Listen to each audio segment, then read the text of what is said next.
Hello everyone, welcome you all on the YouTube channel Agricultural Economics at your fingertips। आज हम सब weekly quiz के session में एक नई क्विज लेकर के आए हैं और ये क्विज वही पुरानी जो पैटर्न है उसी पे बेस है। 5 क्वेश्चंस करंट के हैं और नेक्स्ट 5 क्वेश्चन स्टैटिक पोर्शन के हैं। अगर आप इस चैनल पर नए हैं तो प्लीज़ वीडियो को लाइक करें, वीडियो को ज़्यादा से ज़्यादा शेयर करें और चैनल को सब्सक्राइब करें।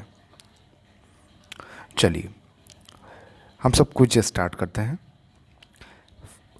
पहला क्वेश्चन है एमएसपी से रिलेटेड, मिनिमम सपोर्ट प्राइस से रिलेटेड। इसमें पूछा गया है MSP of wheat for the year 2018-19।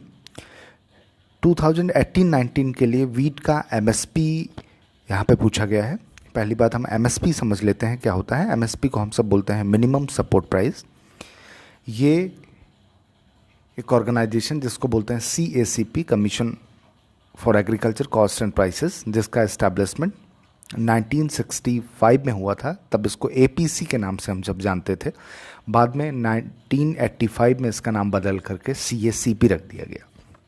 तो यहाँ पे वीट के एमएसपी की बात हो रही है। तो वीट का 2018-19 का जो एमएसपी है वो 1840 रुपीज़ पर कुंटल है। एमएसपी को हमेशा पर कुंटल बेसिस पे डिसाइड किया जाता है। इसके पहले वाले ईयर में 2017-18 में वीट का जो एमएसपी था वो 1735 रुपीज़ पर कुंटल था। Now the next question is Kusum scheme is related to. यहाँ पे कुसुम स्कीम है जिसका फुल फॉर्म है, कुसुम का फुल फॉर्म है किसान ऊर्जा सुरक्षा एवं उत्थान महाभियान। एक बार फिर से मैं रिपीट करता हूँ, किसान ऊर्जा सुरक्षा एवं उत्थान महाभियान। ये स्कीम ऊर्जा सुरक्षा से रिलेटेड है, तो इसमें जो पहला ऑप्शन है वही करेक्ट ऑप्शन है। Now the third question is PM किसान सम्मान निधि। ये एक ऐसी स्कीम है जिसको 1 फरवरी 2019 को लॉन्च किया गया था। इसमें पूछा गया गवर्नमेंट ऑफ इंडिया के द्वारा कितनी पेमेंट ऐसे फार्मर जिनके पास 2 हेक्टेयर कल्टीवेबल लैंड है उनको दी जाएगी।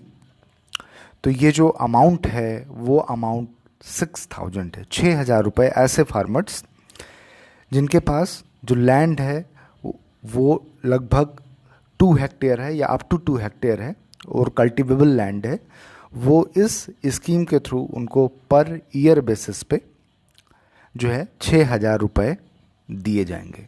तो इसका करेक्ट आंसर होगा 6000 रुपये। Now next one is very important question. Soil health card scheme was started in a year. Soil health card scheme को कब स्टार्ट किया गया था? सॉइल हेल्थ कार्ड स्कीम को 19 फरवरी 2015 में स्टार्ट किया गया था। ये एक ऐसी स्कीम है जिससे हम या जो सॉइल टेस्टिंग से रिलेटेड है कि हम सॉइल की हेल्थ को को लगातार देखते रहेंगे, है ना, सॉइल को टेस्ट करते रहेंगे। इसके लिए जो कार्ड होता है वो या सॉइल हेल्थ कार्ड जो होता है वो पर 2 ईयर बेसिस पे इशू किया जाता है। तो इसका जो करेक्ट आंसर होगा वो 2015 होगा।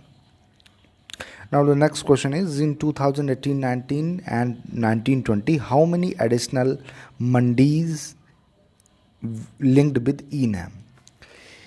यहाँ पे पूछा गया है कि 2018-19 से 19-20 में कितनी एडिशनल मंडीज़ को ENAM से जोड़ा गया।